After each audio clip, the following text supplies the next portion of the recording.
जी हाँ, स्वागत है आप सभी का मंथन क्लासेज के इस यूट्यूब प्लेटफॉर्म पे। मैं पीके गुप्ता आप सभी का स्वागत करता हूँ। आज हम सभी लोग क्वेश्चन देखेंगे इनऑर्गेनिक केमिस्ट्री का और कुछ बहुत ही महत्वपूर्ण प्रश्नों को अध्ययन करने का प्रयास करेंगे। सभी प्रश्न वस्तुनिष्ठ होंगे और वस्तुनिष्ठ प्रश्न में सबसे पहला प्रश्न यहाँ पे है, चुंबकीय पृथक्करण विधि द्वारा सांद्रण किया जाता है। बड़ा अच्छा क्वेश्चन है कि चुंबकीय पृथक्करण विधि द्वारा सांद्रण किसका किया जाता है, मैग्नेटाइट का कि बॉक्साइट का कि क्यूपराइट का या इनमें से सभी।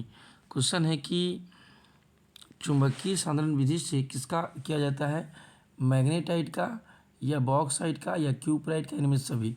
तो बॉक्साइट जो है ना एल्युमिनियम का अयस्क है, किसका अयस्क है, एल्युमिनियम का। जबकि क्यूपराइट जो है ना क्या होता है कि वो भी एक तरह का तांबे का। और मैग्नेटाइट जो है ना लोहा का अयस्क है, जबकि लोहा को जो है ना चुंबक से अलग किया जा सकता है। यहाँ पे क्यूपराइट जो है ना तांबा का अयस्क है, किसका अयस्क है, तांबा का अयस्क है। और मैग्नेटाइट की बात करते हैं तो ये लोहा का अयस्क है, किसका अयस्क है, लोहा का। किसका अयस्क है, लोहा का। इसलिए इसको लोहा का जब अयस्क होने के कारण जो है इसे चुंबक की विधि से इसको अलग किया जा सकता है, अर्थात चुंबकीय पृथक्करण विधि से सांद्रण किया जा सकता है। तो मैग्नेटाइट का किसका किया जाता है, मैग्नेटाइट का। इसका आंसर हो जाएगा ए, मैग्नेटाइट। क्या हो जाएगा, मैग्नेटाइट।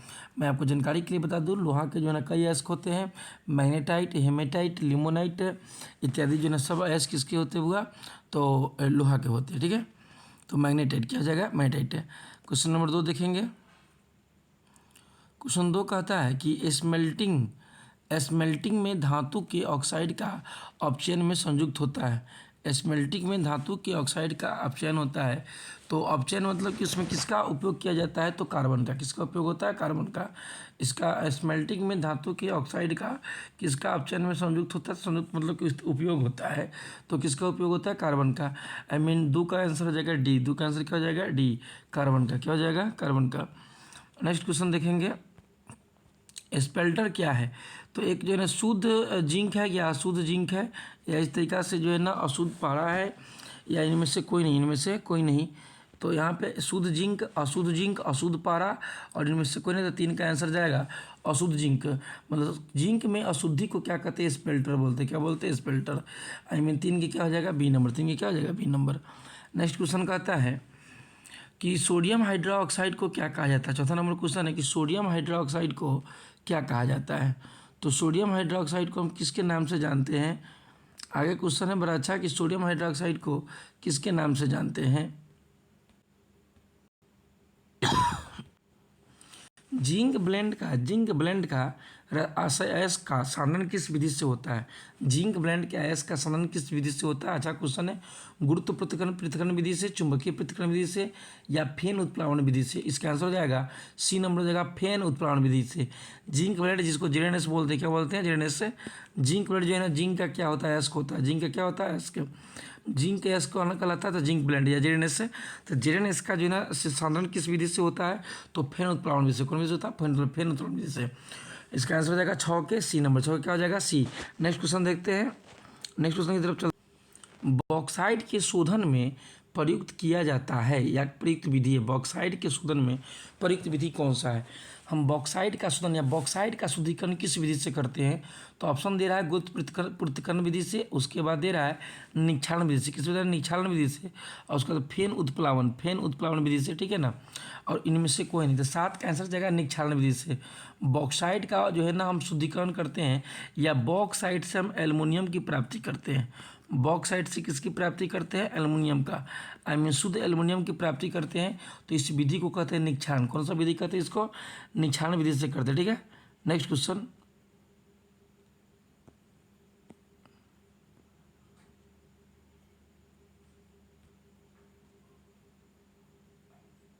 कॉपर पायरेट किसका अयस्क है, कॉपर पायरेट अयस्क है। तो कॉपर पायरेट अयस्क किसका होता है, तो आयरन का, सोडियम का, कॉपर का, एल्युमिनियम का।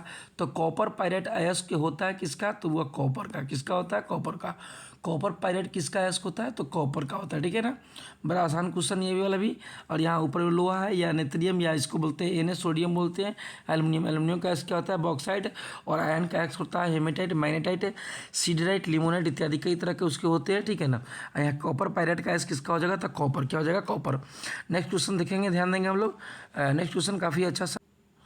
मालाकाइट एक अयस्क है आयरन का, सोडियम का, कॉपर का, एल्युमिनियम का।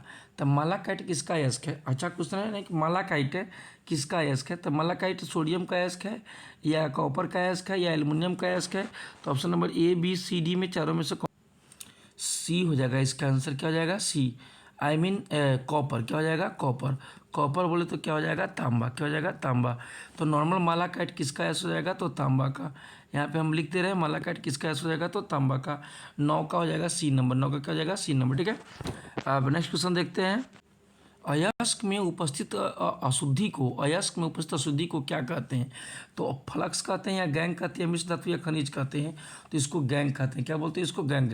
अयस्क में उपस्थित अशुद्धि को क्या कहते हैं? गैंग बोलते हैं। आई मीन 10 का क्या हो जाएगा? बी। मानी गैंग या मैट्रिक्स जो है ना, गैंग, GANGUE, गैंग, या इसको क्या बोलते हैं? मैट्रिक्स। क्या बोलते हैं इसको? मैट्रिक्स। तो गैंग या मैट्रिक्स एक प्रकार का क्या होता है? अशुद्धि होता है। क्या होता है? अशुद्धि।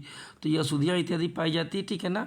तो अयस्क में किसी प्रकार के, सभी प्रकार के जो है ना अयस्क खनिज होते हैं। सभी प्रकार के अयस्क क्या होते हैं? खनिज होते हैं। हमें किसी भी खनिज की प्राप्ति करनी होती है तो हम अयस्क से ही प्राप्त करते हैं। और अयस्क में जो अशुद्धि होती है उस अशुद्धि को हटा करके हम शुद्ध खनिज की प्राप्ति करते हैं या तत्वों की प्राप्ति करते हैं। तो अयस्क में जो उपस्थित अशुद्धि होता है उस अशुद्धि को हम क्या कहते हैं? गैंग कहते हैं, ठीक है। नेक्स्ट क्वेश्चन हम लोग 11 नंबर क्वेश्चन की तरफ बढ़ेंगे। नीला थोथा का रासायनिक सूत्र है। नीला थोथा का रासायनिक सूत्र क्या है? तो ऑप्शन दे रहा है CuSO4। उसके अलावा ऑप्शन दे रहा है कि CuSO4 × 5H2O या CaSO4 × 2H2O, इनमें से कोई नहीं। ये क्वेश्चन 5 नंबर में एक बार फिर से आया था। 5 नंबर क्वेश्चन में एक बार ये फिर से क्वेश्चन आया था कि नीला थोथा का रासायनिक सूत्र क्या है? तो CuSO4 या CuSO4 × 5H2O, CuSO4 × 2H2O। तो इसका आंसर हो जाएगा CuSO4 × 5H2O। आई मीन कॉपर सल्फेट। क्या हो जाएगा इसका? Copper sulphate. क्या हो जाएगा इसका? कॉपर सल्फेट एंड 5 मोल जल। क्या मोल जल हो जाएगा? 5 मोल जल, ठीक है ना। 5 मोल क्या हो जाएगा? जल। तो आई मीन 11 का क्या हो जाएगा? बी। 11 का नीला थोथा का रासायनिक सूत्र क्या है? CuSO4 × 5H2। CuSO4 × 5H2। Question number हम लोग 12 देखेंगे। क्या देखेंगे? 12, ठीक है। 12 कह रहा है कि कॉपर के विद्युत अपघटनी शोधन में कुछ धातुएं अशुद्धियों के रूप में एनोड पंख के रूप में व्यवस्थित। पंख का मतलब होता है एक्वस। पंख का मतलब क्या होता है? एक्वस। एक्वस का मतलब होता है कादो के रूप में मिल जाना या एनोड के ऊपर आ जाता है। कॉपर के विद्युत अपघटनी शोधन में कुछ धातुएं अशुद्धि के रूप में एनोड के पंख के रूप में ऊपर व्यवस्थित हो जाता है। उसमें क्या व्यवस्थित होता है? आयरन होता है, निकल होता है, एल्युमिनियम तथा और क्या कहते हैं चांदी तथा सोना होता है, लेड तथा जिंक होता है, और क्या होता है कि सेलियम तथा सिल्वर होता है। तो इसका आंसर बी नंबर हो जाएगा, सिल्वर तथा ऑरम, है ना। एजी को बोलते हैं अर्जेंटेनम। क्या बोलते हैं? अर्जेंटेनम, ठीक है ना। और अर्जेंटीना एयू को बोलते हैं ऑरम। एवी को क्या बोलते हैं? ऑरम।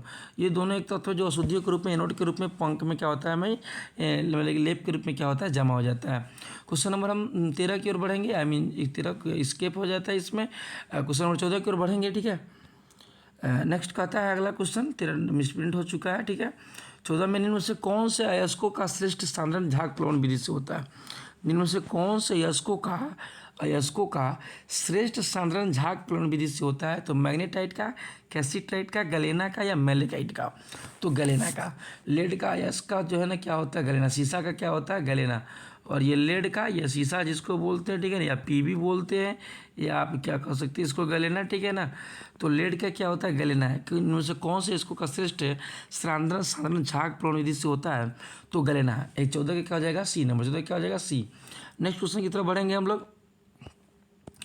साइनाइड प्रक्रम का प्रयोग किसके निष्कर्षण में प्रयोग किया जाता है? साइनाइड प्रक्रम का प्रयोग किसके निष्कर्षण में प्रयोग किया जाता है? बड़ा अच्छा क्वेश्चन है। इसका आंसर सिल्वर का। क्या हो जाएगा? सिल्वर, ठीक है ना। तो बेरियम के अलावा क्या हो जाएगा? बोरॉन का, जिंक का। साइनाइड प्रक्रम का प्रयोग किसके निष्कर्षण में प्रयोग किया जाता है? तो बेरियम का, सिल्वर का, बोरॉन का या जिंक का। इसका आंसर क्या हो जाएगा? सिल्वर का। क्या हो जाएगा यहाँ पे? सिल्वर का, ठीक है। नेक्स्ट क्वेश्चन की तरफ बढ़ेंगे। सिनेबार अयस्क है, सिनेबार है HgS है या PbS है या SnO2 है या PbCO3 है। लेड कार्बोनेट या टिन ऑक्साइड या ना, या इसके बाद में जो ना PbS बोलते हैं, HgS बोलते हैं। सिनेबार होता है सिनेबार बोलते हैं HgS को, किसको बोलते हैं HgS को। HgS जो रासायनिक सूत्र है वो किसका हुआ, सिनेबार का। I मीन 16 का क्या हो जाएगा, A नंबर, ठीक है। आगे क्वेश्चन बढ़ते, किस अयस्क में आयरन, तो आयरन तथा कॉपर दोनों होता, ओहो, आयरन तथा कॉपर दोनों किस अयस्क में होता है। क्यूपराइट में, कैल्सोकाइट में, कैल्सोपाइराइट में। हाँ ठीक है, तो कैल्सोपाइराइट में जो है ना, पाइराइट और कैल्सो में, तो दोनों में आयरन और कॉपर क्या होता है, दोनों की मात्रा पाई जाती है। I मीन 17 का क्या हो जाएगा, C। क्वेश्चन नंबर 17 का क्या हो जाएगा, C, जिसका आंसर हो जाएगा कैल्कोपाइराइट। क्या हो जाएगा, कैल्कोपाइरेट, ठीक है ना। क्वेश्चन नंबर 18 की तरफ बढ़ते हैं। 18 कहता है जिंक ब्लेंड से जिंक का निष्कर्षण होता है, जिंक ब्लेंड से जिंक का निष्कर्षण होता है वैद्युत अपघटनी के द्वारा, वैद्युत अपघटनीय अपचयन द्वारा, भर्जन तथा कार्बन के द्वारा। इसमें दे रहा है, पहला ऑप्शन दे रहा है कि विद्युत अपघटनीय अपचयन द्वारा, दूसरा दे रहा है भर्जन तथा कार्बन के अपचयन के द्वारा, तीसरा दे रहा है भर्जन तथा अन्य धातु के अपचयन के द्वारा, और डी नंबर दे रहा है भर्जन तथा स्व अपचयन के द्वारा। बड़ा अच्छा क्वेश्चन है, ये क्वेश्चन इंपॉर्टेंट है, एक बार इसलिए देख लीजिए गौर से इसको। क्वेश्चन नंबर 18 को फिर से पढ़ लीजिए आप लोग, ठीक है ना। भर्जन था अन्य धातु के अपचयन का इसका आंसर होगा 18 के बी हो जाएगा, 18 के नंबर बी हो जाएगा। भर्जन तथा कार्बन के अपचयन द्वारा, अपचयन का भर्जन तथा कार्बन के क्या हो जाएगा, अपचयन के द्वारा। जिंक ब्लेंड से जिंक का निष्कर्षण, तो इसमें ज़्यादातर इस्तेमाल किया जाता है भर्जन विधि का, किस विधि का, भर्जन। और इसमें कार्बन की मात्रा पाई जाती है जो कार्बन को अपचयित कराया जाता है। क्या कराया जाता है, क्वेश्चन नंबर 19, एल्युमिनियम के वैद्युत अपघटनी शोधन कहलाता है। एल्युमिनियम के वैद्युत अपघटनी शोधन क्या होता है, कहलाता है। नेक्स्ट क्वेश्चन है, एल्युमिनियम का वैद्युत अपघटनी शोधन कहलाता है हॉल प्रक्रम, बेयर प्रक्रम, हुप प्रक्रम और संपर्क प्रक्रम।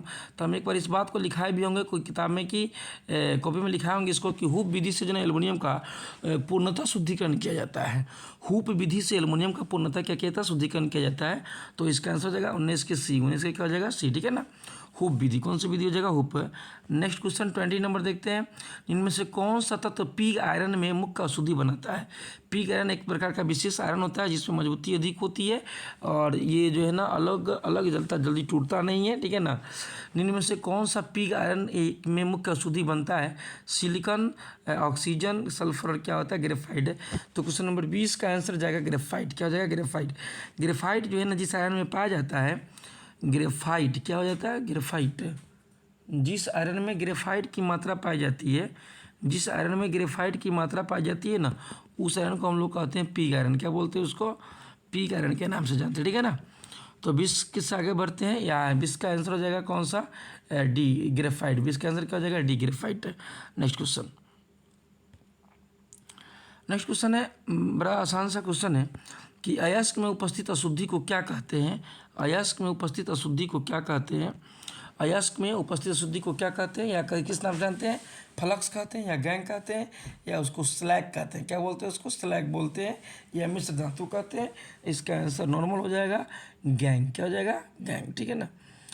अयस्क में उपस्थित जो अशुद्धियों को किस नाम से जानते हैं, गैंग के नाम से जानते हैं, ठीक है। नेक्स्ट क्वेश्चन कह रहा है, नेक्स्ट क्वेश्चन है आगे 22 नंबर, स्मेल्टिंग में धातु के ऑक्साइड के अवकरण में क्या उपयोग होता है। स्मेल्टिंग में धातु के ऑक्साइड में के अवकरण में क्या उपयोग होता है, ठीक है। आगे क्वेश्चन देखिए, बेनारकेल विधि में धातु के शुद्धिकरण को बदला जाता है। ए नंबर है उड़नशील स्थिर यौगिक के रूप में, उड़नशील स्थिर, अउड़नशील स्थिर, अउड़नशील स्थिर यौगिक, डी में से कोई नहीं। तो 26 का आंसर जाएगा सी। 26 का आंसर क्या हो जाएगा, सी, उड़नशील अस्थिर यौगिक के रूप में, ठीक है। नेक्स्ट क्वेश्चन देखते हैं हम लोग, नेक्स्ट क्वेश्चन की तरफ बढ़ेंगे। नेक्स्ट क्वेश्चन का आता है 26 नंबर 27 से, किसका जलांशन सबसे तीव्र से होगा, किसका जलांशन सबसे तीव्र से होगा, ठीक है ना। अभी अच्छा क्वेश्चन है, किसका जलांशन सबसे तीव्र से होगा, SiCl4 का, PCl3 का, PCS5 का, या SO3 का। किसका हो जाएगा, SO3 का। तो SO3 का सल्फर टेट्रा ऑक्साइड का, I मीन सल्फर क्या हो जाएगा, टेट्रा ऑक्साइड का। 27 का क्या हो जाएगा, डी नंबर, ठीक है ना। नेक्स्ट क्वेश्चन देखेंगे। नेक्स्ट क्वेश्चन कह रहा है कि गन मेटल कौन सा मेटल होता है, या किस धातु का या किस मिश्र धातु का बना होता है जो मेटल, वो गन मेटल होता है, ठीक है ना। किस धातु का बना होता मेटल क्या होता है, गन मेटल होता है, ठीक है ना। तो इसका ऑप्शन जाएगा कि कार्बन कॉपर तथा टीन का, या कॉपर तथा जिंक का, या जिंक तथा टीन का, कॉपर टीन और जिंक तीनों का। तो इसका आंसर हो जाएगा कॉपर टीन और जिंक तीनों का, Cu प्लस जो है ना एसिन और प्लस क्या हो जाएगा Zn, प्लस क्या हो जाएगा Zn, ठीक है ना। तो 28 नंबर क्वेश्चन हो जाएगा। 29 की तरफ हम लोग बढ़ते हैं। लाइम एक रिफैक्ट्री मटेरियल है, लाइम एक रिफैक्ट्री मटेरियल है। 29 नंबर क्वेश्चन है, लाइम एक रिफैक्ट्री। तो लाइम का सोडा लाइम या किसी भी क्षारीय प्रकृति के पदार्थ में इस्तेमाल होता है, जैसे सोडा बनता है या साबुन बनता है या सरफ बनता है, तो वो सभी जो है लाइम एक रिफैक्ट्री मटेरियल होता है। तो आई मीन इसका आंसर क्या हो जाएगा क्षारीय, क्या हो जाएगा क्षारीय। नेक्स्ट क्वेश्चन देखते हैं हम लोग। सिलिका एक रिफैक्ट्री मटेरियल है। अब हो गया सिलिका, तो सिलिका इनमें से कोई नहीं, सिलिका एक अलग चीज़ होता है, उसमें जो है ना मतलब कि वो अलग खटापन टाइप का आता है, लेकिन इसका मतलब ये नहीं कि अम्लीय क्षारीय हम लगा सकते हैं। इसमें से आप नहीं जाएगा, किसी विशेष प्रकार का हो जाएगा वो, आई मीन क्षारीय, अम्लीय और उदासीन, इनमें से कोई नहीं। तो इसका आंसर हो जाएगा इनमें से कोई नहीं, ठीक है ना। नेक्स्ट है कि 31 की तरफ, जल निष्पादन की अपेक्षा जो है ना संपन्न किया जा सकता है, जारन निष्पादन की अपेक्षा संपन्न किया जा सकता है उच्च ताप पर, निम्न ताप पर, दोनों में से कोई नहीं, या इनमें से कोई नहीं, इनमें या दोनों, ठीक है ना। तो जारन की प्रक्रिया हमेशा उच्च ताप पर होता है। हम इस बात को लिखाए भी होंगे कि जारन की प्रक्रिया हमेशा किस ताप पर होता है, उच्च ताप पर होता है, ठीक है ना। घंटा मिश्र धातु होता है, घंटा धातु में या जो भी पीतल इत्यादि बनता है तो वो घंटा होता है, इसको घंटी का इस्तेमाल करते हैं, स्कूल इत्यादि में लगा होता है। तो घंटी का मिश्र धातु किसका बना होता है, ठीक है ना। तो घंटी का मिश्र धातु कॉपर प्लस मीन लेड का, कॉपर प्लस जिंक का, टीन का, या कॉपर प्लस जिंक का, या कॉपर प्लस क्या होता है निकल का, ठीक है ना।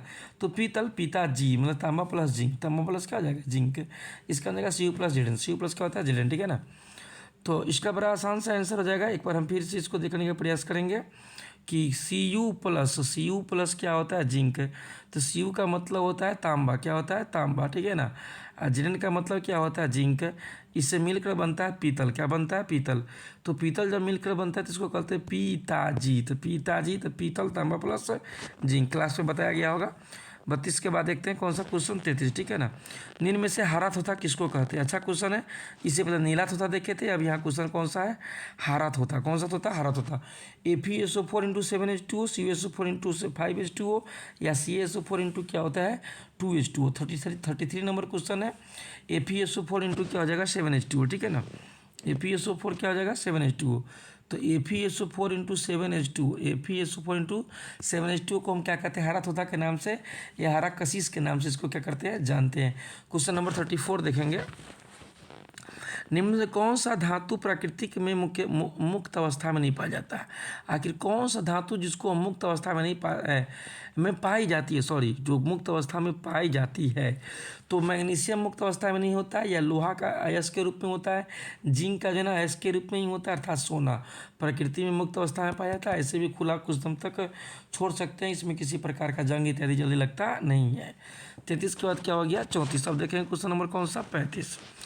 निम्न में से कौन सा कथन सही नहीं है, कौन सा कथन सही है, निम्न में से कौन सा कथन क्या है सही है। सभी अयस्क खनिज होते हैं, या सभी क्षार भस्म होते हैं, भस्म नहीं है, या सभी खनिज अयस्क होते हैं, इनमें से सभी। तो इसका आंसर हो जाएगा ए नंबर हो जाएगा। सभी अयस्क क्या होते हैं खनिज होते हैं, सभी अयस्क क्या होते हैं खनिज होते हैं, ठीक है। क्वेश्चन नंबर जो है ना 35 का हो जाएगा ए। सभी अयस्क क्या होते हैं खनिज होते हैं। जितने भी हम अयस्कों की प्राप्ति करते हैं सभी अयस्क के अंततः क्या होते हैं खनिज ही बनते हैं, क्या बनते हैं खनिज बनते हैं, ठीक है ना। नेक्स्ट क्वेश्चन का था निम्न में से कौन सा जिंक अयस्क नहीं है। जिंक ब्लेंड, कैलामाइन, जिंकाइट और क्या होता है बॉक्साइट। तो मेरे प्यारे विद्यार्थियों जिंक ब्लेंड, कैलामाइन, जिंकाइट ये तीनों जिंक का अयस्क है। किसका अयस्क है जिंक का। लेकिन बॉक्साइट किसका अयस्क है तो एल्युमिनियम का। किसका अयस्क एल्युमिनियम का। एल्युमिनियम का अक्सर क्या होता है बॉक्साइट, ठीक है ना। क्वेश्चन नंबर 36 से आगे की ओर बढ़ेंगे जिसका नाम होगा 37 में भूपर्पटी में सर्वाधिक प्राप्त तत्व कौन सा है। इस बात को क्लास में लिखा गया कि भूपर्पटी में सर्वाधिक पाया जाने वाला तत्व कौन सा होता है ऑक्सीजन। ऑक्सीजन की मात्रा लगभग 44% से क्या होती है अधिक होती है जो भूपर्पटी में पाया जाता है, ठीक है ना। उससे क्या होता है अधिक मात्रा में होता है, सर्वाधिक मात्रा में जो है भूपर्पटी में पाया जाने वाला तत्व कौन सा है तो ऑक्सीजन। नेक्स्ट क्वेश्चन देखते हैं 38 की तरफ। 38 कहता है साइनाइड विधि से निष्कासित किया गया धातु कौन सा होता है। साइनाइड विधि से कौन सा धातु को निष्कासित किया जाता है या प्राप्त किया जाता है या हम उसका उपयोग कर मिलाते हैं प्राप्त करने के बाद। तो सल्फर है, कॉपर है, आयरन है, सोडियम है। इसका आंसर हो जाएगा सल्फर। क्या हो जाएगा? सल्फर। क्या हो जाएगा इसका आंसर? सल्फर। सल्फर का रासायनिक सूत्र क्या संकेत क्या होता है? ये होता है, ठीक है ना। और सल्फर का जो है ना परमाणु संख्या कितना होता है? 16 होता है। और इसका इलेक्ट्रॉनिक विन्यास होता है 1s2 2s2 2p6 2p क्या होता है? 6, ठीक है ना। 3s2 और 3p क्या होता है? 4 होता है। 6 2 8 2 10 2 12 4 16, समझे ना जी। इसके बाह्यतम कक्षा में 6 संयोजक इलेक्ट्रॉन होते हैं और भीतरी कक्षा में कितने होते हैं? 10 होते हैं, ठीक है ना। सल्फर कौन सा यहाँ पे? सल्फर। नेक्स्ट क्वेश्चन देखते हैं। कॉपर पाइराइट जो है ना किसका सूत्र है? कॉपर पाइराइट किसका सूत्र है? एक बार फिर से अच्छा क्वेश्चन है ये। कॉपर पाइराइट जो है ना CuFeS2, दोबारा क्वेश्चन आ गया है। कॉपर पाइराइट किसका सूत्र होता है? तो CuFeS2 का, ठीक है। नेक्स्ट क्वेश्चन बढ़ते हैं 39 आगे 40 कि बात्या भट्टी में से कौन सा अयस्क का अपचयन होता है? बात्या भट्टी में से कौन सा ऑक्साइड का अपचयन होता है? आयरन ऑक्साइड का, कॉपर के ऑक्साइड का, सोडियम ऑक्साइड का। तो इसका हो जाएगा आयरन का ऑक्साइड। बात्या भट्टी में आयरन का ऑक्साइड, जिससे हम लोग क्या करते हैं? शुद्ध लोहे की प्राप्ति करते हैं। किसकी प्राप्ति करते हैं? शुद्ध लोहे की प्राप्ति होती है। तो इसका उपयोग करते हैं बात्या भट्टी में। किसका उपयोग करते हैं? बात्या भट्टी में। तब बनता है आयरन का ऑक्साइड। आयरन का क्या होता है? ऑक्साइड, ठीक है। तो आज हम लोग 1 से लेकर 40 तक जो है ना केमिस्ट्री, इनऑर्गेनिक केमिस्ट्री के अति महत्वपूर्ण प्रश्नों को, जो एग्जाम के दृष्टिकोण से काफ़ी महत्वपूर्ण क्वेश्चन है, इसको हमने देखने का प्रयास किया। और नेक्स्ट क्लास में हमारा टारगेट रहेगा कि हम अधिक से अधिक क्वेश्चन आप लोगों के लिए जो है ना अवेलेबल कराए। आपको लोगों को बहुत बहुत तत्काल धन्यवाद। और हंसते रहिए, मुस्कुराते रहिए और हमारे आगे इसी तरह क्लास में आप जुड़े रहिए। और हम धीरे धीरे आपके लिए जो है ना अच्छी क्वेश्चन का संग्रह लेते आएंगे। तत्काल बहुत बहुत धन्यवाद। Thank you, bye.